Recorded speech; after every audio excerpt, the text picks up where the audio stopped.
Breaking news Banakacherla power point presentation కు వెళ్లాలని BJP నిర్ణయం తీసుకుంది. దీనికోసం బీజేపీ ఎంపీలు వీడియో కాన్ఫరెన్స్ నిర్వహించారు. మరి కాసేపట్లో ఎవరు వెళ్లాలని దానిపై పార్టీ అధిష్టానం నిర్ణయం తీసుకోనుంది. తెలంగాణ ప్రయోజనాలే మొదటి ప్రాధాన్యత అంటున్నారు బీజేపీ ఎంపీలు. అలాగని ఏపీకి వ్యతిరేకం కాదంటున్నారు. కేంద్రానికి ఏపీ ప్రభుత్వం ఏం చెప్పిందనే దానిపై వాస్తవాలు వెల్లడించాలని ఎంపీలు నిర్ణయం తీసుకున్నట్టు తెలుస్తోంది. అటు పవర్ పాయింట్ ప్రెజెంటేషన్ కు ఎంపీలు డీకే అరుణ, రఘునందన్ రావు హాజరు కానున్నారు.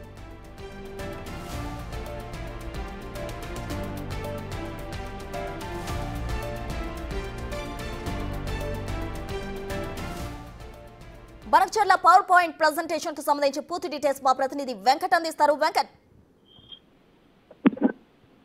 బనకచెర్ల ప్రాజెక్టుకు సంబంధించి ఇవాళ ఉత్తమ్ కుమార్ రెడ్డి నేతృత్వంలో పవర్ పాయింట్ ప్రెజెంటేషన్ సచివాలయంలో జరగనుంది.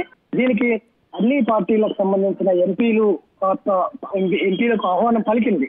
దీంతో ఇటు బీజేపీకి సంబంధించి ఇద్దరు కేంద్ర మంత్రులతో పాటు ఎంపీలకు కూడా ఈ పవర్ ప్రెజెంటేషన్ రావాలని కాంగ్రెస్ పార్టీ ఆహ్వానించింది. దీనికి సంబంధించి ఇద్దరు కేంద్ర మంత్రులు హాజరు కావడం లేదు. కాకపోతే ఈ కాసేపటి క్రితమే టెలికాన్ఫరెన్స్ లో ఎంపీలందరూ సమావేశమయ్యారు. బనకచెర్ల అంశంలో ఎలాంటి స్టాండ్ తీసుకోవాలి, ఏ విధంగా ముందుకు వెళ్ళాలి, ఏం మాట్లాడాలి, మీడియా ముందు ఏం మాట్లాడాలనే దాని మీద కూడా ఒక దిశానిర్దేశం చేసుకున్నటువంటి నేపథ్యం అయితే కనిపిస్తూ ఉంది.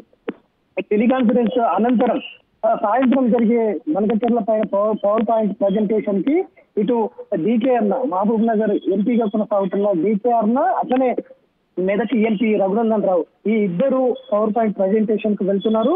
ఖచ్చితంగా బనకచెర్ల అంశంలో తెలంగాణకు ఎలాంటి నష్టం జరిగే ప్రసక్తే లేదు. నష్టం జరగనివ్వమన్నట్టు కూడా బీజేపీ స్టాండ్ అయితే ప్రకటించి ఉంది. బనకచెర్లకు సంబంధించి కావాలనే రాజకీయాలు చేస్తున్నారు. ఇప్పటి వరకు రెండు రాష్ట్రాల ముఖ్యమంత్రులు బనకచెర్ల పైన ఒక సమావేశం కూడా ఏర్పాటు చేసుకోలేదు. సమావేశం ఏర్పాటు చేసుకోకుండా తెలంగాణకు ఏ విధంగా అన్యాయం జరుగుతుంది బనకచెర్ల పైన అనేది బీజేపీ ప్రశ్నిస్తోంది. కాబట్టి ఇట్లాంటి అంశంలో సాయంత్రం జరిగే పవర్ పాయింట్ ప్రెజెంటేషన్ కి బీజేపీ తరపు నుంచి ఇద్దరు ఎంపీలు వెళ్తున్నారు. డీకే రఘునందన్ రావు ఇద్దరు కూడా పవర్ పాయింట్ ప్రెజెంటేషన్ వెళ్లాలని పార్టీ తీర్మానించింది. అందులో భాగంగానే సాయంత్రం 4 గంటలకు జరిగే ఈ సమావేశానికి ఇద్దరు ఎంపీలు బీజేపీ నుంచి వెళ్తున్నారు. అక్కడ బీజేపీ స్టాండ్ ప్రకటించే స్టాండ్ చెప్పే అవకాశం అయితే చాలా స్పష్టంగా కనిపిస్తుంది.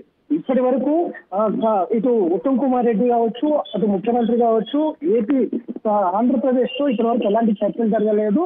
బనకచెర్లకు సంబంధించిన అంశంలో కేంద్ర సంస్థలు జల సంఘం కావచ్చు, లేదంటే అట్లనే సిడబ్ల్యూసీ కావచ్చు, కేంద్ర సంస్థలు అన్ని కూడా ఒక ప్రణాళిక ప్రకారంగా బనకచెర్ల నిర్మాణం జరుగుతుంది తప్ప తెలంగాణకు ఎలాంటి అన్యాయం జరగకుండా అయితే బీజేపీ స్టాండ్ ఉంటుందంటూ కూడా ఇప్పటికే బీజేపీ ప్రకటించినటువంటి నేపథ్యంలో సాయంత్రం పవర్ పాయింట్ ప్రెజెంటేషన్ అయితే బీజేపీ నుంచి ఇద్దరు ఎంపీలు వెళ్లి అక్కడ జరిగే పవర్ పాయింట్ ప్రెజెంటేషన్ పాల్గొంటారని కూడా బీజేపీ స్పష్టం చేసినటువంటి నేపథ్యం కనిపిస్తా ఉంది. Right Venkat, thank you.